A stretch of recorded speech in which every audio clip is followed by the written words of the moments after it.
piutang, ya, perlengkapan, peralatan, kemudian utang. Hanya mungkin bahasanya agak beda. Kalau piutang bukan dikatakan piutang usaha, tetapi piutang dagang, ya. Kemudian utang usaha menjadi utang dagang, ya. Tapi pada prinsipnya sama, beban sama, modal sama, semua, ya. Hanya ini ada tambahan akun-akun yang khusus di perusahaan dagang. Ini akun-akunnya ini. Kita lihat ya satu-satu. Ada persediaan barang dagang. Ya, waktu di perusahaan jasa nggak ada karena tidak ada barang yang berwujud. Ya. Nah, jadi muncul satu akun ini. Kira-kira persediaan barang dagang ini masuk di klasifikasi akun yang mana? Apakah harta, utang, modal, pendapatan atau bukan? Oke, benar Aldi. Hartanya harta lancar atau harta tetap? Lancar ya Bu. Lancar ya, jangan ragu-ragu, pasti lancar. Karena kalau harta lancar kan berarti dia maksudnya jatuh temponya gitu ya. Bukan jatuh tempo, masa manfaatnya itu kurang dari 1 tahun atau umur ekonomisnya kurang dari 1 tahun, kan pasti perusahaan itu menghendaki bahwa barang dagangnya ini cepat terjual. Cepat terjual, beli lagi. Terjual, beli lagi. Terjual, beli lagi. Begitu ya. Jadi kan enggak, justru mama ini ditunggu sampai 1 tahun. Dijualnya nanti aja, kan enggak mungkin gitu. Ya, jadi itu merupakan harta lancar.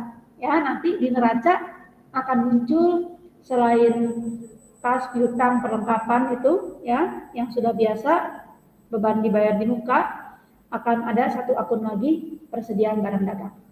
Ya. Oke, kita lihat berikutnya. Nah, ini ada pembelian, ya. Pembelian, kita lihat nih. Pembelian, kemudian nomor 6 ada penjualan. Di nomor 3 ada retur pembelian dan pengurangan harga, di nomor 7 ada retur penjualan dan pengurangan harga. Di nomor 4 ada potongan pembelian, di nomor 8 ada potongan penjualan. Di nomor 5 ada beban angkut pembelian, di nomor 9 ada beban angkut penjualan. Ya, jadi ada 9 akun ini tambahannya. Ya, selain persediaan barang dagang ada pembelian, penjualan beserta teman-temannya. Ya, teman-temannya itu ada retur, potongan, dan beban angkut. Penjualan juga retur, potongan, beban angkut. Nah, kita lihat saldo normalnya di sini ya. Persediaan barang dagang di sini karena tadi Aldi mengatakan bahwa dia harta lancar, maka saldo normalnya di debit. Sama seperti harta lainnya, ya, bertambah di debit. Kemudian kita lihat penjualan dulu nih. Penjualan ini merupakan pendapatan bagi perusahaan, maka sama dengan pendapatan yang bertambah di kredit dan berkurang di debit, maka penjualan saldo normalnya di kredit. Ya. Pembelian kebalikannya, ya. Pembelian kan keluar uang, berarti mungkin mirip dengan beban, ya. Berarti saldo normalnya di debit. Kemudian retur dan potongan ini selalu berkebalikan. Jadi kalau pembelian itu debit, retur dan potongan pembelian itu di kredit. Penjualan di kredit, retur dan potongan penjualan selalu di debit. Ya. Begitu. Karena kenapa kok selalu berkebalikan? Karena kalau misalnya ada pembelian terus kemudian retur itu apa sih? Sebelum saya lebih lanjut, retur itu apa kira-kira? Iya, pengembalian barang ya, maka pasti mengurangi, sifatnya pasti mengurangi. Ya, maka berkebalikan. Jadi kalau pembelian yang di debit, retur itu pasti di kredit. Retur pembelian ya, sedangkan retur penjualan debit. Karena penjualannya kredit. Gitu ya. Kemudian potongan ini berarti diskon gitu ya. Diskon. Nah, diskon itu juga sifatnya mengurangi. Maka juga berkebalikan posisinya dengan kalau potongan pembelian berkebalikan dengan pembelian. Potongan penjualan berkebalikan dengan penjualan. Gitu ya. Nah, sedangkan beban angkut baik pembelian maupun penjualan karena beban, maka baik beban akun pembelian maupun beban akun penjualan semuanya debit. Oke, gitu ya.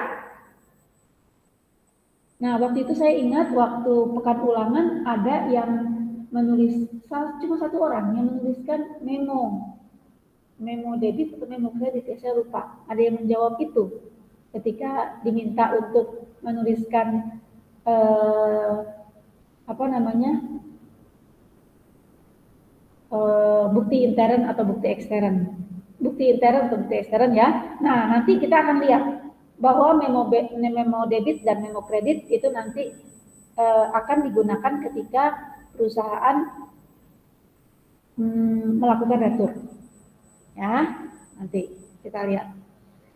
Oke, ya, ini akun-akun pertama. Jadi ada beberapa hal yang perlu diperhatikan. Yang pertama akun-akun perusahaan dagang. Ya. Kemudian yang kedua, syarat pembayaran. Ya, ada syarat pembayaran di sini. Nah, kenapa ada syarat pembayaran? Ya, karena kenapa di perusahaan jasa itu nggak ada syarat pembayaran? Kita tidak pelajari itu. Karena sebenarnya perusahaan jasa itu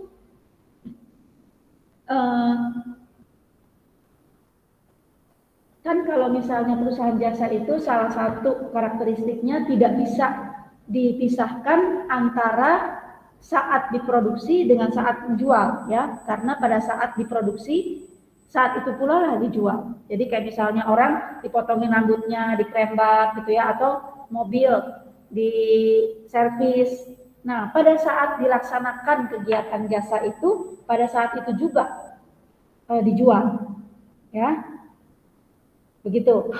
Ya, walaupun mungkin si pembeli ya atau konsumen itu bisa jadi tidak membayar di saat setelah selesai pengerjaan jasa itu.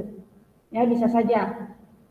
Nah, maka ya, sedangkan kalau perusahaan dagang itu setelah perusahaan itu beli barang, dia butuh waktu untuk menjual barang ini. Ya, maka ada kemungkinan jika dia beli barang di tempat yang sudah biasa dia beli, jadi sudah langganan gitu ya, dikasih jangka waktu pembayarannya dengan term tertentu, ya. Nah, maka ada ini syarat pembayarannya. Kita lihat dulu nih. Maksudnya apa nih ya? 2/10 N per 30. Nah, kita lihat nih. Jika pembayaran dilakukan dalam jangka waktu 10 hari atau kurang dari 10 hari, akan mendapatkan potongan 2%. Ya, jadi kalau misalnya hari ini tanggal 28, ya. Berarti kalau tanggal 28 maksimal kalau mau dapat potongan 2%, saya beli barang nih. Kemudian saya mau dapat potongan 2%, berarti maksimal saya harus membayar tanggal berapa?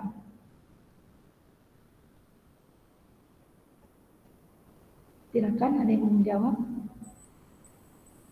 Maksimal tanggal berapa saya harus membayar?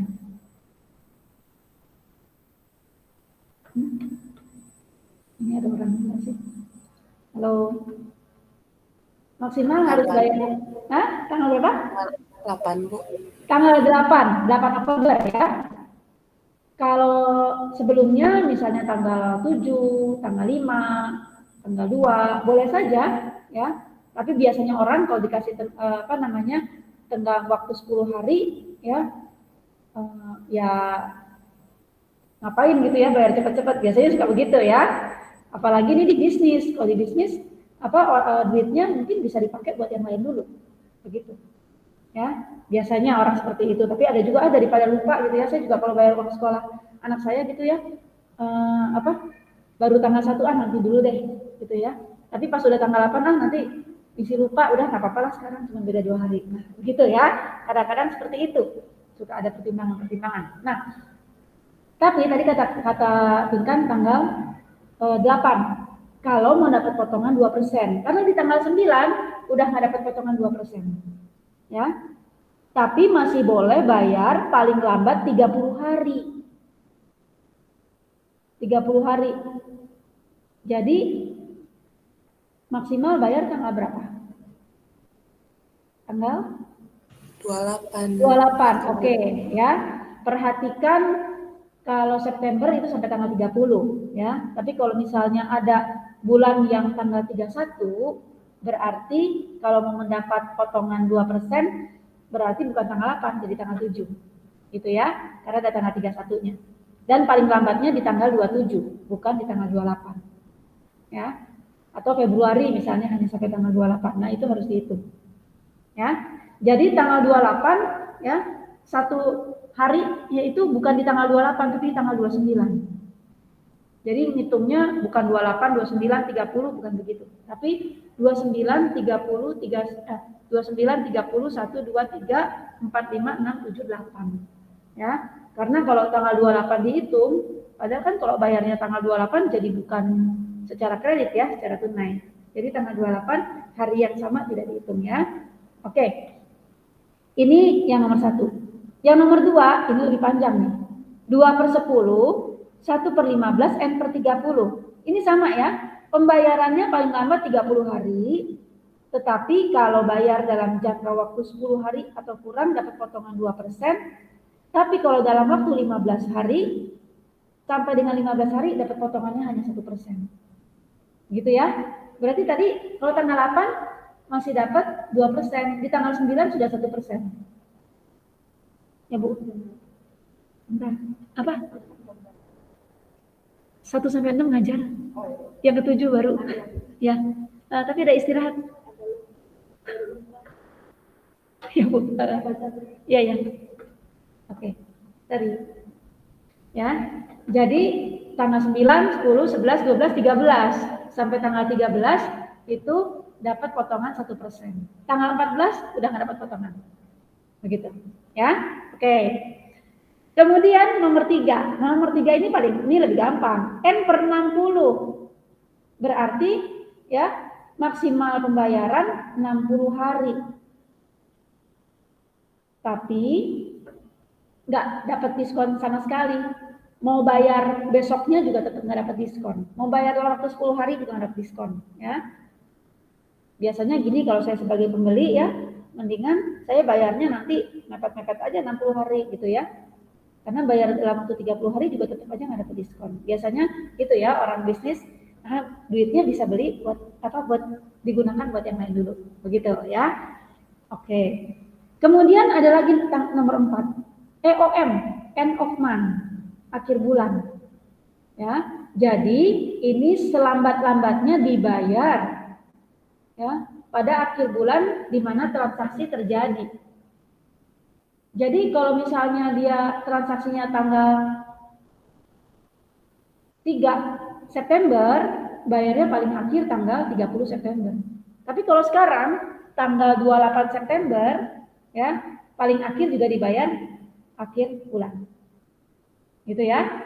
Jadi lebih untung kalau syaratnya EOM itu kalau bagi pembeli itu kalau terjadi transaksinya di awal bulan ya. Oke, apakah ada pertanyaan? Ini syarat pembayaran perusahaan dagang. Udah ada 2 ya. Pertama akun perusahaan dagang, ada tambahan 9 akun. Kemudian yang kedua, syarat pembayaran. Oke. Kalau nggak ada saya lanjutin ya. Kemudian yang ketiga, syarat penyerahan barang. Udah saya lihat dulu. Oke. Syarat penyerahan. Ya.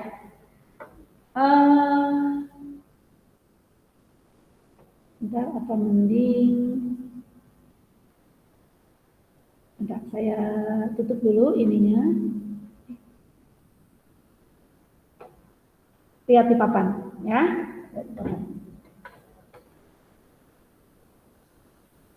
Oke, lihat di papan.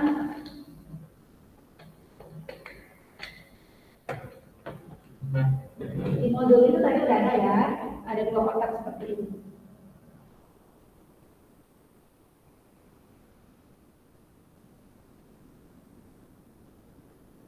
Ini gudang pembeli, yang ini gudang penjual. Oke, ya. barang diantar dari gudang pembeli ke gudang penjual. Ya, begini. Nah, dalam perjalanan tentu saja ada risiko, ya.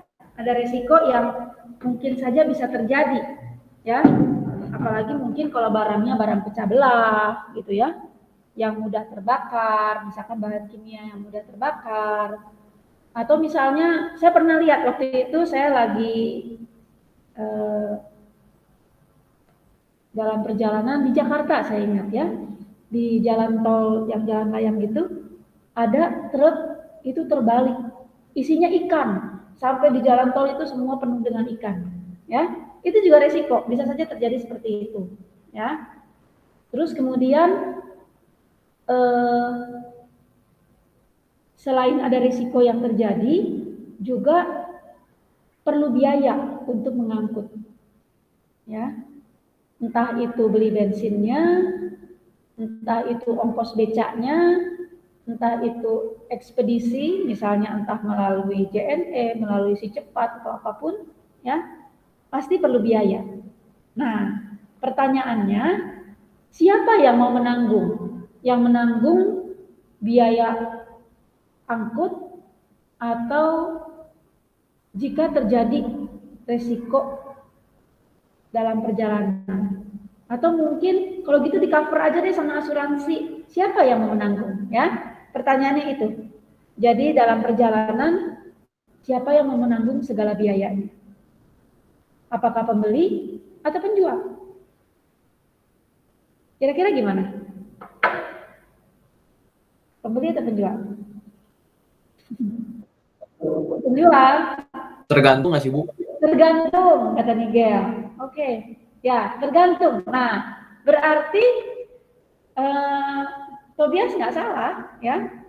Karena tergantungnya ini, kata Nigel, tergantung kesepakatan antara si pembeli dan penjual. Ya, siapa yang mau menanggung? Nah, ini ada istilahnya nih, ya.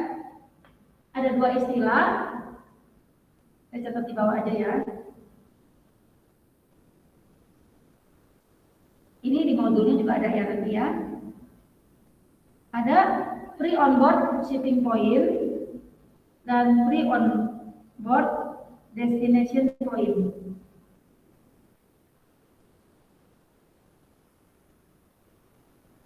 Ya, kalau FOB shipping point itu yang menanggung adalah si pembeli. Sedangkan destination point yang menanggung adalah si penjual. Ya. Nah, maka kalau FOB shipping point yang menanggung kan si pembeli. Ya, berarti diasumsikan penyerahan barang terjadi di sini. Ya. Jadi ini yang ini nomor satu ya, nomor satu, nomor dua.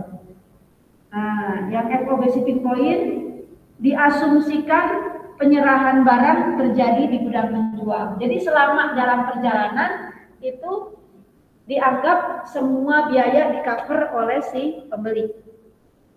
Begitu ya. Sedangkan yang FOB destination point dianggap penyerahan barangnya terjadi di sini. Jadi setelah keluar dari gudang pembeli, entah gudang, entah toko gitu ya, tapi istilahnya gudang. Setelah keluar dari gudang pembeli, itu oh ini terbalik ya? Kenapa kalian nggak bilang? Sorry, ini gudang penjual. Barang masih diantar dari penjual, saya makanya bingung. Penjual ke pembeli. Sorry. Ya. Pembeli. Nah, shipping point yang menanggung adalah si pembeli. Maka jadi terbalik nih. Saya tadi waktu pas mau kasih tanda panah kok asal bingung. Ya. Jadi yang FOB shipping point itu pembeli yang menanggung, berarti penyerahan barang terjadi di gudang penjual. Ya, karena segala biaya dan risiko yang terjadi dalam perjalanan ditanggung oleh pembeli. Penjual sudah tidak tidak campur tangan lagi. Udah kamu tahu gitu ya. Sedangkan kalau destination point ini diasumsikan ya penyerahan barang terjadi di gudang pembeli karena selama dalam perjalanan masih ditanggung segala biayanya oleh si penjual. Begitu ya. Nah, kemudian tapi mungkin saja nanti ya dalam soal-soal nanti terjadi seperti ini. Walaupun ditanggung oleh si pembeli ya, walaupun ditanggung oleh si pembeli, tapi si penjual nalangin dulu. Ya. Kan bisa saja misalnya barang dikirim nih pakai si cepat gitu ya. Kan waktu pas mau masukin barang ke si cepat, kita mesti bayar dulu ya. Nah, maka si penjual kan barangnya dari penjual ke pembeli. Si penjual bayarin dulu. Nanti ketika barangnya sampai gitu ya, misalnya pakai COD gitu ya, jadi dibayarnya nanti belakangan gitu ya. Biasanya kalau COD itu saya pernah beli 2%, tambahannya ada fee-nya 2% gitu ya, nanti ditanggung oleh si pembeli, bayarnya nanti barengan dengan barangnya, begitu ya. Atau bisa juga diangkut pakai truknya si penjual. Kan truknya supaya bisa jalan harus beli bensin. Nah, makanya si penjual itu beli bensin dulu kan supaya truknya bisa jalan, angkut barang ke si pembeli, kemudian dibayarnya nanti. Ya, barengan sama pembayaran faktur. Ya, di faktur ada tulisan barangnya apa, di bawahnya ditulis ongkos angkut sekian. Nah, dibayarnya bareng. Begitu, ya. Nah, kemudian bisa juga misalkan pakai beca diantar karena dekat gitu ya. Tapi kan becanya waktu jalan, ini Pak, nanti di sana barangnya diantar ke sini. Bisa seperti itu, tapi bisa juga nanti dibayarnya di sana. Bisa juga gitu. Jadi dalam prakteknya itu bisa bermacam-macam kemungkinan terjadi, ya. Yang pasti siapa yang menanggung itu tentu saja sudah ada kesepakatan antara pembeli dan penjual. Begitu, ya. Jadi ada 3 hal yang perlu dipahami ya sebelum kita masuk ke transaksi. Apakah pertama akun-akun yang digunakan, ya, ada tambahannya. Kemudian yang kedua itu setelah akun-akun tadi syarat pembayaran, dan yang ketiga ini syarat penyerahan barang. Oke, apakah ada pertanyaan? Ada ya? Kalau nggak salah di sini ada.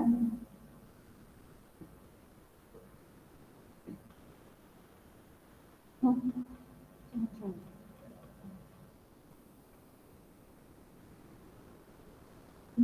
kok nggak ada ya? Saudari. Kayaknya waktu itu saya ada soalnya yang tentang itu, nggak apa-apa. Kalau nggak kita lihat. Oke, kalau nggak ada, kita lihat contoh soalnya ya. Contoh soal untuk perusahaan dagang. Oke, ya. Nanti kalau soal-soalnya yang selama ini sudah dipelajari di perusahaan jasa, saya lewatin, ya. Oke, kita lihat nih. Kayak ini transaksi yang pertama ini transaksi mirip dengan perusahaan jasa ya. Unggul adalah seorang pegawai swasta. Belum di-share.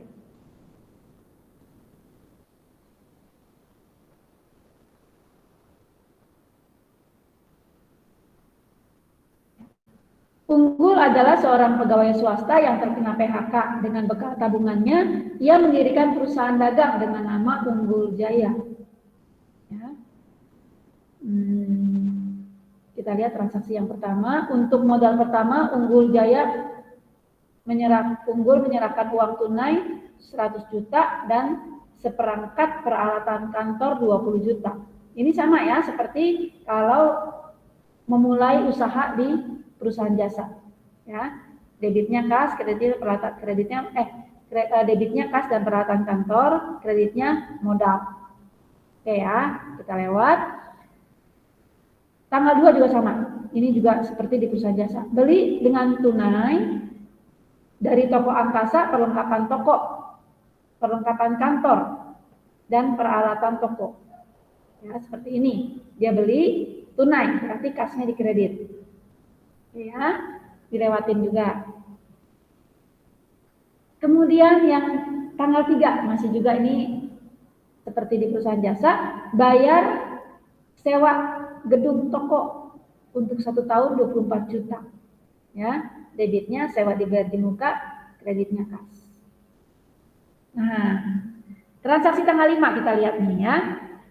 Beli barang dagang setelah tadi dia sudah ada modalnya, kemudian dia beli peralatan dan perlengkapan, dia sewa tempat, kemudian dia mulai untuk membeli barang dagangnya. Ya. Beli barang dagang, harganya difaktur 8 juta dari PT Sejahtera Prima, syarat pembayarannya 2/10 N/30 FOB shipping point. Ya. Nah, kemudian di sini gimana cara buatnya? Karena di sini ada tenggang waktunya, berarti sudah pasti bukan tunai, ya. Nah, kita beli berarti akunnya kita lihat waktu tadi nih, di sini nih kita lihat ya. Nih, pembelian itu saldo normalnya debit. Berarti di debit pembelian, ya. Kemudian di kreditnya muncul utang. Utangnya bertambah ya karena belum dibayar. Angkanya tinggal masukin. Gampang ya? Jadi sama seperti beli perlengkapan dan peralatan, hanya ditulisnya di sini pembelian. Ya. Barang dagangnya bisa macam-macam. Jadi kalau misalnya beli misalnya ya toko elektronik, toko komputer. Kalau dia beli komputernya untuk dipakai, berarti harus tulisnya peralatan. Tapi kalau dia beli komputer untuk dijual lagi, itu tulisnya pembelian. Karena kalau untuk dijual lagi jadi barang dagang. Ya. Terus toko alat tulis. Kalau si tokonya beli alat tulis buat dipakai sendiri, berarti tulisnya kalau untuk dipakai sendiri, alat tulisnya apa? Halo? Ada yang mau jawab? Kalau beli ATK buat dipakai sendiri, perlengkapan, betul ya, perlengkapan. Tetapi kalau misalnya beli alat tulis kemudian buat dijual lagi menjadi barang dagang, berarti tulisnya pembelian. Ya. Oke. Kemudian kita lihat tanggal 6. Dibayar ya. Tadi dibilangnya FOB shipping point nih. Berarti Unggul Jaya dia sebagai pembeli dia harus menanggung beban angkutnya. Ya. Ternyata dibayarnya baru tanggal 6. Ya, mungkin transaksinya tanggal 5, mungkin udah sore, jadi dikirimnya tanggal 6 gitu ya. Bayar biaya angkut barang dagang yang dibeli dari PT Sejahtera Prima pada PT Transport Cepat Laris. Ya, jangan bingung nih. Beli barang dagangnya di PT Sejahtera Prima, tetapi yang mengangkut barang dagangnya itu PT Transport Cepat Laris. Ya. Nah, berarti kita tulis beban angkut pembelian. Ya. Dibayar secara tunai 500.000. Catatnya harus lengkap, jangan hanya beban angkut, tapi harus tulis beban angkut pembelian, karena nanti beban angkut pembelian dan beban angkut penjualan perlakuannya beda. Ya, beban angkut pembelian nanti untuk menghitung HPP, sementara beban angkut penjualan itu nanti masuk di bagian beban penjualan. Ya, jadi harus tulisnya lengkap, beban angkut pembelian. Oke, kemudian di tanggal 6 ada barang yang dikembalikan ya, diretur. Diretur itu bisa jadi tidak sesuai atau ada yang cacat atau yang rusak ya. bisa juga karena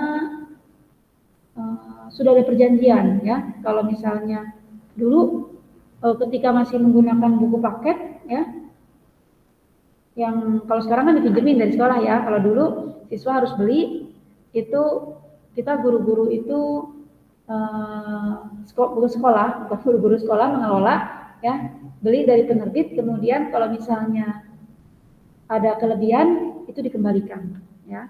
Biasanya misalkan dihitung dulu jumlah siswanya, misalnya 20, biasanya dikirimnya lebih karena biasanya mungkin nanti ada yang di dalamnya ada yang halamannya kurang, halamannya lebih gitu ya, ternyata misalnya ada yang halamannya kosong misalnya, jadi ada cadangan. Tapi kadang-kadang ada juga yang misalnya nggak pakai, saya nggak beli buku yang ini karena kakak saya udah punya gitu. Ada buku-buku tertentu yang enggak misalkan ya. Nah nanti kemudian sisanya dikembalikan. Nah seperti itu ya, itu juga dibilang retur ya, dan menggunakan nota bagi si pembeli adalah nota debit dan bagi si penjual adalah nota kredit ya. Nanti kita lihat. Nah ini dikembalikan. Kalau dikembalikan ya berarti utangnya berkurang ya. Dari total 8 juta, utangnya berkurang sebesar jumlah barang yang dikembalikan, yaitu 300.000. Maka utangnya didebit. Ya. Yang dikreditnya adalah retur pembelian dan pengurangan harga. Ya. Tadi kalau pembelian itu didebit, returnya ini dikredit. Ya. Jadi kalau dikembalikan, utangnya berada di posisi debit karena berkurang.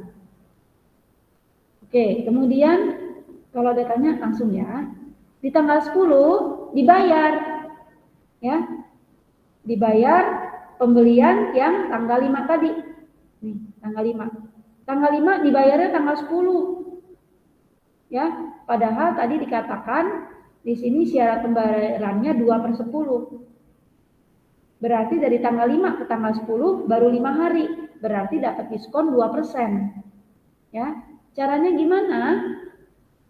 Utang dagangnya kenapa cuma 7.700.000? Karena 8 juta sudah diretur sebesar 300.000. Jadi utang dagangnya ketika dibayar, utangnya di posisi debit ya, karena berkurang. Karena dibayar 7.700.000. Kemudian kasnya, berarti kan dibayar pakai uang kas, kasnya berkurang di posisi kredit, ya. Nah, angkanya ini tahu dari mana? 7546, yaitu kita hitung dulu potongan pembeliannya.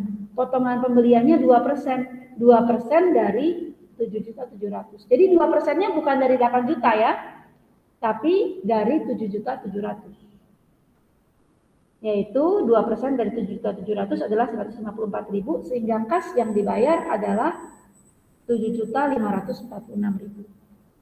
Ya. Kalau tidak ada retur, berarti utang dagangnya di sini 8 juta. Kalau bayarnya lewat dari masa diskon, tidak ada potongan pembelian. Jadi utang dagangnya 7.700.000, kasnya 7.700.000 juga. Begitu. Ya. Ini kalau posisinya sebagai si pembeli. Oke, sampai di sini ada pertanyaan? Ya, kalau nggak ada, lewat dulu ya. Nah, ini ada pembelian lagi, tapi pembeliannya tunai. Kalau tunai lebih gampang, ya. Debitnya pembelian, kreditnya kas, selesai, beres. Ya, udah nih, beres ya. Tidak, biasanya retur itu jarang terjadi kalau pembelian tunai. Ya, biasanya pembeli itu kurang mau kalau ada pembelian tunai itu diretur. Kalaupun ada yang dikembalikan, biasanya ganti barang lain, ya. Boleh harganya sama atau harganya malah lebih besar, ya, tambah duit. Tapi kurang mau untuk mengembalikan uang. Jika bukan karena kesalahan penjual. Kecuali kalau kesalahan penjual ya, misalnya salah kasih barang gitu. Tapi biasanya kalau yang tunai itu salah kasih barang itu harusnya sebelum si pembeli meninggalkan toko. Biasanya begitu ya. Oke, ini gampang ya, debitnya pembelian, kreditnya kas. Nah kemudian setelah sudah ada barang dagang yang dibeli, pasti si penjual itu mau menjual. Ya, kita lihat nih. Tanggal 12, jual barang dagang pada PT Siri Rejeki. Harga fakturnya 12 juta, syarat pembayarannya 2/10 N/30, FOB Destination Point. Ya. Nah, kalau pada waktu membeli barang, debitnya pembelian, ya, di sini kreditnya penjualan. Waktu beli barang dagang, di kredit itu utang dagang, di penjualan debitnya piutang dagang. Jadi kebalikan ya, kebalikannya nih. Debitnya piutang, kreditnya penjualan. Kalau pembelian, debitnya pembelian, kreditnya utang dagang. Ya. Nah, kemudian ini sama bayar biaya angkutnya, ya. Beban angkut penjualan. Lengkap tulisnya, beban angkut penjualan. Kreditnya kas. Ya. Oke. Kemudian ada barang yang mutunya kurang baik, dikembaliin. Ya. Piutangnya berkurang, piutang berkurang di posisi kredit, yang di debitnya retur penjualan dan pengurangan harga. Yang dikembalikan sebesar 2 juta dari total 12 juta. Ya. Terus kemudian bayar gaji, ini mirip seperti perusahaan jasa, debitnya beban gaji, kreditnya kas, hanya dibedakan antara beban gaji kantor dan beban gaji penjualan. Ya, nanti waktu menyusun laporan keuangan juga beban dibedakan menjadi 2 bagian besar, ya, beban kantor atau beban administrasi dan beban penjualan. Ya. Kemudian terima pembayaran piutang. Ya. Piutangnya tinggal 10 juta karena dari 12 juta ini ya 12 juta diretur 2 juta. Ya. Syaratnya 2/10 N/30 dari tanggal 12 dibayar di tanggal 18. Berarti 6 hari. 6 hari berarti masih dapat diskon ya. Piutang dagangnya 10 juta. Terus kemudian kasnya kenapa 9.800.000? Karena ada potongannya. Potongannya 2% dari 10 juta yaitu 200.000. Jadi kasnya 9.800.000. Ya. Dalam prakteknya itu lebih rumit ya. Ini angkanya masih bulat begini ya. Kalau dalam prakteknya, karena saya pernah waktu itu di perusahaan dagang, perusahaan kimia, saya waktu itu kerja ya. Nah, kemudian di sini ada 9.800.000 misalnya nih ya, 9.838.235. Nah, kadang-kadang si pembeli tidak mau membayar sampai 235. Ya. Bayar dengan cek hanya sebesar 9.800.000 tadi misalkan berapa? 24.000. Ya. 325-nya dia tidak bayar. Nah, maka harus buat lagi jurnal dan dimasukkan ke selisih lebih dan selisih kurang. Ya, dalam prakteknya begitu. Harus membuat jurnal lagi untuk supaya tetap balance antara jumlah yang dibayarkan dengan yang tertulis dalam faktur. Ya, ini kalau kita belajar pasti angkanya di belakangnya itu kebanyakan 000 ya. Oke, kemudian di sini asuransi sama seperti di perusahaan jasa, debitnya asuransi dibayar di muka, kreditnya kas. Kemudian ini ada penjualan secara tunai, ya, debitnya kas, kreditnya penjualan. Ya, jadi kalau secara kredit yang debitnya ini piutang dagang, ini kas. Nah, ada satu hal lagi, yaitu rabat. Ya, sepertinya ini rabat. Oke ya, satu hal lagi rabat. Rabat itu potongan langsung. Ya, biasanya potongan langsung itu kalau si pembeli belinya itu dalam jumlah yang besar. Ya, biasanya kan orang kalau misalnya apalagi bayarnya tunai, ya. Apalagi bayarnya tunai. Biasanya minta potongan.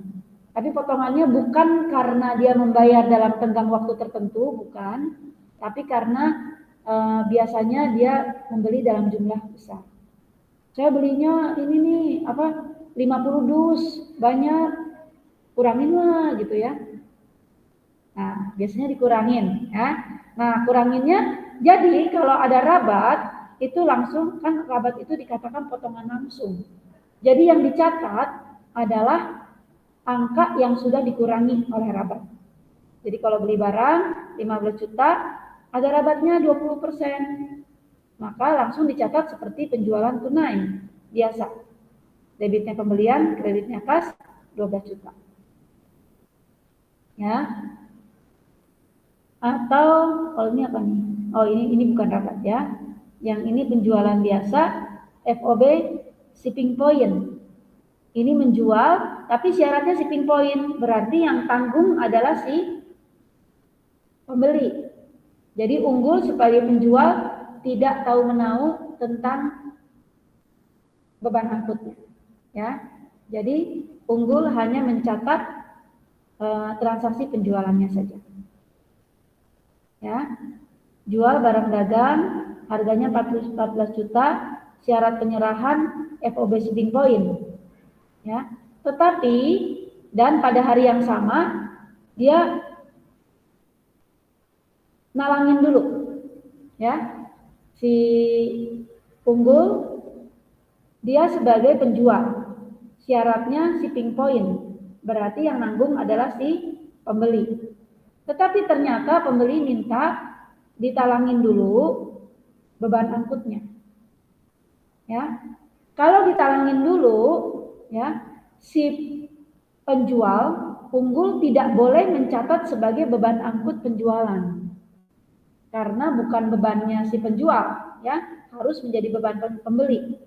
Maka lihat di sini,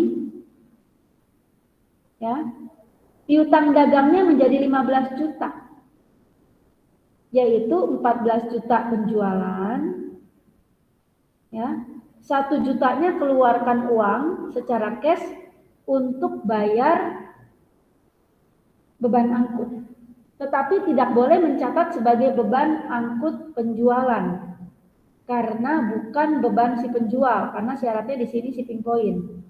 Maka penjual menuliskannya sebagai tambahan piutang, ya. Jadi dia keluarkan kas untuk menambah piutang, nanti akan dibayar oleh si pembeli. Begitu ya. Ini memang macam-macam sekali nih transaksinya, ya. Oke. Kalau masih bingung nggak apa-apa, tapi dicoba dicerna, ya. Kemudian jual barang dagang secara tunai ada rabat 10%. Nah, di sini ya, ada rabat 10%. Jadi kalau jual barang dagang, rabat 10%, 5 juta dikurangi 10%, tinggal 4,5 juta. Debitnya kas, kreditnya penjualan. Oke. Kemudian transaksi ke-19, bayar di muka biaya iklan. Nah, ini sama seperti waktu perusahaan jasa. Debitnya beban iklan, kreditnya kas besar 2 juta. Ya. Nah, nanti kita belajarnya jurnal umumnya dulu. Ya, di bab 1 kita belajar jurnal umum. Bab 1. Bab 1 dari perusahaan dagang ya. Itu jurnal umum. Nanti kita akan belajar di bab 2 itu jurnal khusus. Oke, nanti modulnya saya post ya ke sana. Ya, hari ini itu yang kita pelajari, ada 4 hal. Pertama, akun-akun tambahan. Yang kedua, syarat pembayaran. Yang ketiga, syarat penyerahan barang. Dan yang keempat, transaksinya kemudian dicatat di jurnal. Oke, sebelum diakhiri, apakah ada pertanyaan? Apakah Oh ya, siapa Bu. yang? Hah? Ya, tinggal. Kalau yang tadi Bu, yang piutang dagang itu kan jadi 15 juta.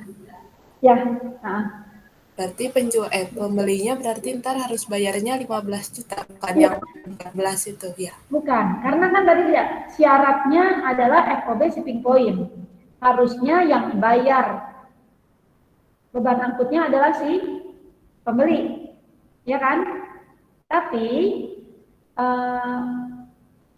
biasanya bisa terjadi bahwa si pembeli itu minta tolong dibayarin dulu.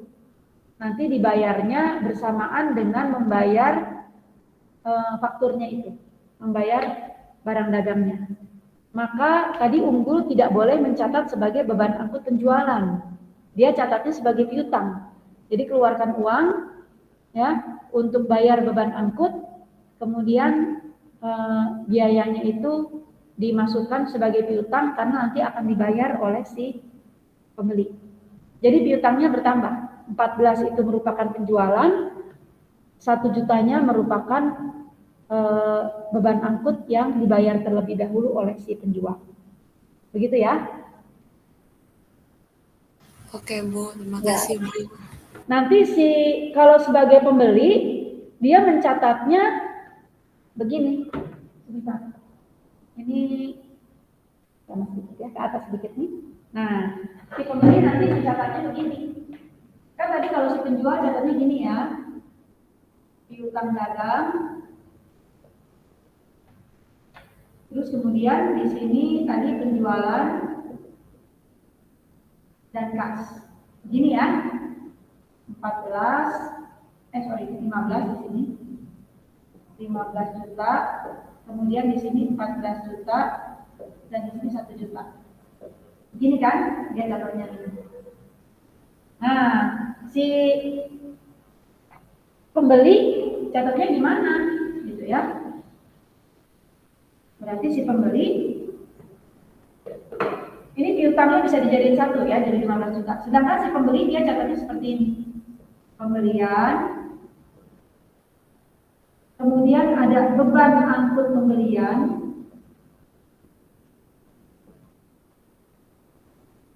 ya.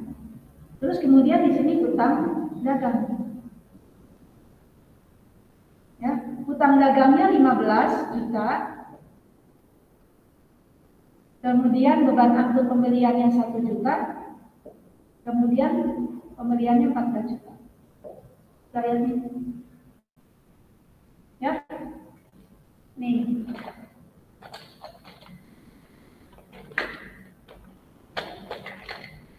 Nih ya. Penjualannya sama kan dengan pembelian. Nah, di sini 14 juta, ya. Kemudian utang dagangnya sama dengan piutang 15. Nah, si penjual dia keluarin duit 1 juta untuk bayarin dulu beban angkutnya. Ya. Nanti beban angkutnya dibayarnya di sini sekalian. Begitu. Oke? Ya, mudah-mudahan bisa lebih mengerti seperti itu. Ya, nanti ketika membuat jurnal nanti mudah-mudahan tambah paham ya. Hari ini tidak dikasih PR dulu nih. Ya, nanti kita kerjakan. Ya, hari ini tidak dikasih PR dulu ya. Mungkin baru selesai pekan ulangan, baru selesai divaksin gitu ya, biar istirahat dulu. Oke, seperti itu ya. Nah, nanti minggu depan yang mulai tatap muka, kalau tidak salah, yang tatap muka itu hanya mata pelajaran jurusan.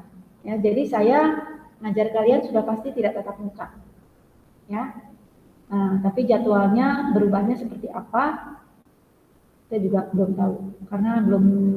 Oh ini Bu, PTM lagi Bu, udah mau tatap muka lagi nih Teh Bu. Tatap muka tanggal 4 kalau tidak salah, hari Senin. Ya, hari Senin tatap muka kan, tapi kan kalian ada yang bersedia, ada yang mengisi setuju, ada yang tidak setuju kan orang tua kalian itu. Kalau yang tidak setuju, ya tetap di rumah.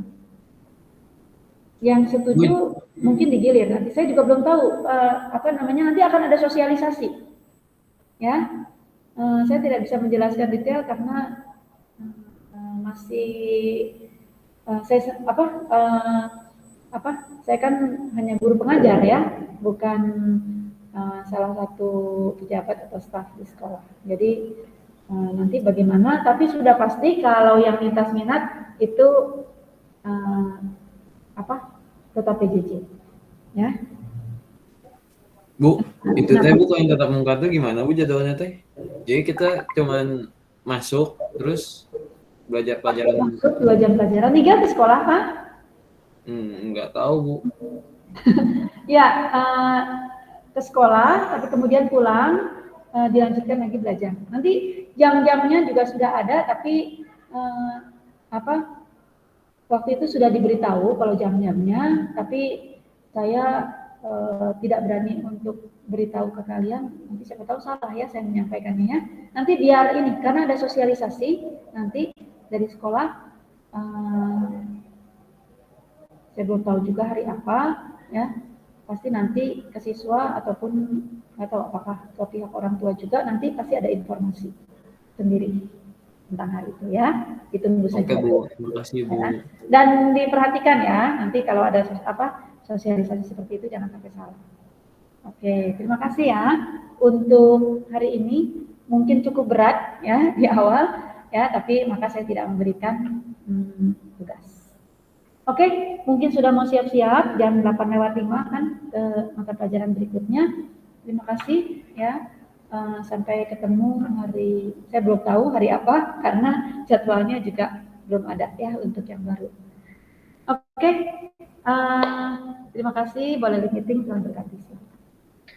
Makasih banyak Ibu. Sama.